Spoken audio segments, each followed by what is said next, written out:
in the early days, in the 60s, there was nothing here, no water, no electricity, nothing at all. But there was something which I learned, as Mr. Bukhari, from the Islamic point of view. I remember Sheikh Zayed and Sheikh Shagboot, they had one thing.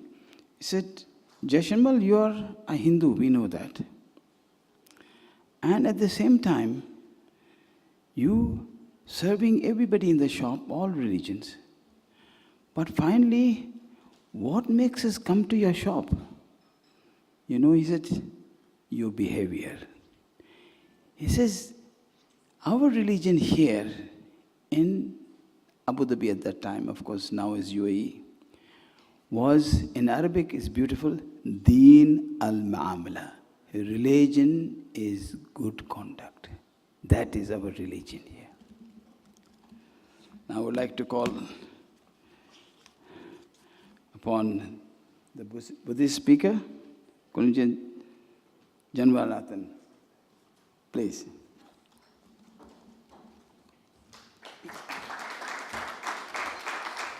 A little bit of background from my point of view, I was just telling him, I was sitting beside him, is my brother in the mid-40s, which is a long time ago, we were all in a place called Benares, which is known as Varanasi in India. And beside that is a place called Sarnath, which is a site of the Buddhism. And there, my brother, who was only 18 years old, was so fascinated by Buddhism that at the age of 21, he was preaching Buddhism. And at the age of 24, he passed away.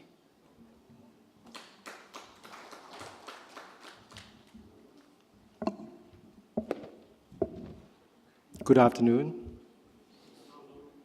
Can you please smile? Because I'm nervous. The reason why I'm nervous is because I'm going to be spontaneous and talk about myself and my journey within Buddhism path.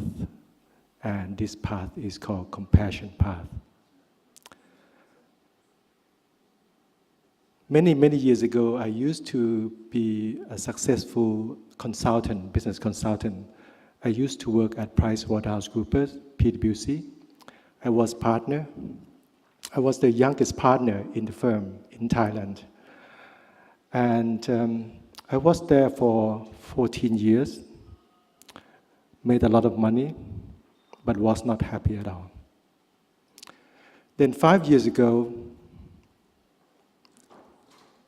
my wife, with her friends, asked if I want to become a monk.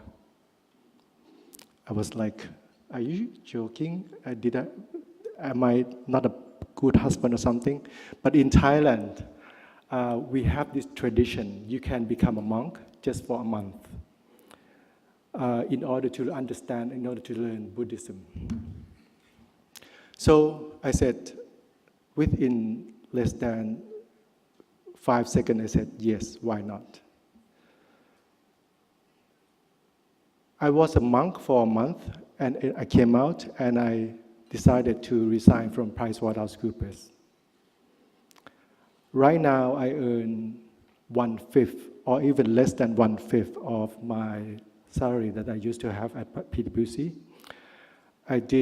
Most of the thing I did was, and I'm doing, is for charity and social. I still have 2 children to support, not 7 children like you do, thank God. But I'm happier, and I feel like I have made peace with myself. I have made peace with myself.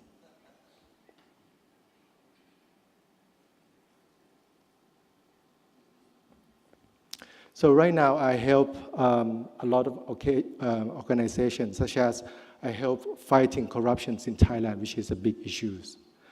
Also, as you can see on the top, I help a Young Buddhist Association and some other children foundation also.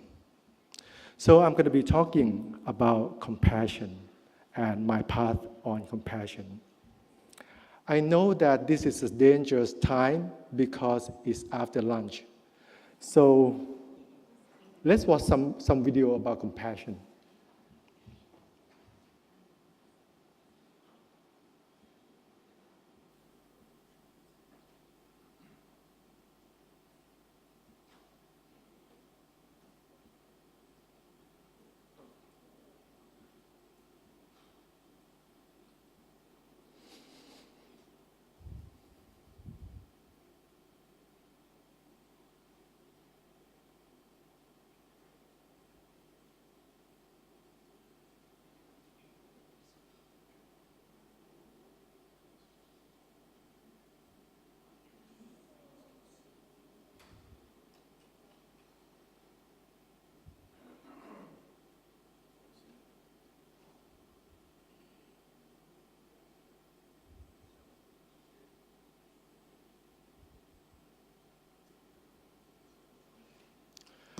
Every time I watch this, I have to clap. What was on the mind of that guy when he tried to save the other gentleman's life? Did he have a choice? Did he have a choice? But to him, he did not have a choice. That's the whole point. He did not have a choice. He had to do it. And the reason why he had to do it is because he felt that he's connected to the other person's feeling. He felt like it's the same person. I am as fear as you are, so I have to help you. I have to be true to myself. I have to be true to myself. In order to be true to myself, sometimes I have to be, and every time I have to be selfless and do something that I'm so afraid of. So I'm just going to be talking about compassion, and there is a keyword on compassion. Compassion is related to this word called intact. Sorry, maybe it's not easy to see, but intact comes from the Latin word, and correct me, I'm not the expert on English, which is intactus. And intactus means wholeness, means everything. Means everything is all the same, is all connected. And intactus or intact also is related to the word integrate and also integrity. And I think this is a very profound connection between all these words, and it just means that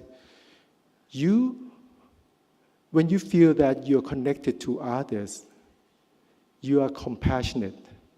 When you're compassionate, you become so true to yourself.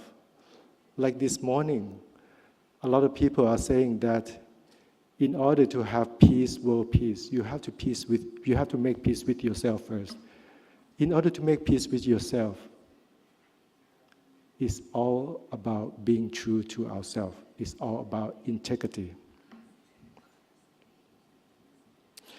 So true compassion is about being true to our inner self. Now, I'm going to be talking a little bit more about myself and how Buddhism taught me to be compassionate, even though I can't claim that I'm going to be brave enough to help that guy in the video. We have this 3-step called Tan, Seen, and Pavana. Tan is to give and to sacrifice. When we smile, we already sacrifice, we already give, because we give happiness to another person, right? But really, the best and the most difficult gift format of giving is forgiveness. And this is how Buddhism allowed me to learn about this, because in order to become a monk, it's almost like you die or you have a new life, which means that you have to ask for forgiveness from all your relatives and your friends, which is a big job because I have to go to each of them and ask for forgiveness. But there's one person within our family, an extended family, that I really, really hate. Because that person hurt us physically and verbally. And not only us, but the people we are respected to. So I came to him and I knee down, and then I apologized to him. I told him that whatever I did, I apologize. What he did was he pretended to just play with his iPhone, just like that. Then I had two choices. First one is to kick him. Or the second one is to really forgive him. I chose the second choice, which is to forgive him. You know what? I came out of that room, become a different man, different person. Because at the end of the day, what he treated me is his karma. What I treat myself is my own karma. I'm free at last. I'm free from that burden, from that baggage that I've been carrying about him and about bad feeling about him. So that ceremony of become a monk has already given me some benefit, even though I have not become a monk yet. Now, the second one is sin, sila. Sila means normal. This morning we already listened to someone talking about, you have to behave and you have to control yourself, control your greed, control your lust. This is about that. When I was becoming a monk at the time, we had the rule of 227 rules to follow, which is a big, big rule. If you can't follow that, then you have to you're not a good monk. And some of those sila was so tough that the way you eat your rice, no rice you have to eat it very properly. No rice can fall down. You have to move yourself very properly. Once you practice that, it gives you something else, which is bhavana. This is the word bhavana, which is to be mindfulness. You practice, and then one day I was visited by my wife when I was still a monk, together with some other relatives and friends. There were about 20 of them. You know what? They start to have a feeling that I love strangers almost as much as my wife, and there is no preference. There is no preference. That is something that I just experienced after meditating for a while. And that, I believe, is the unconditional love that comes from compassion.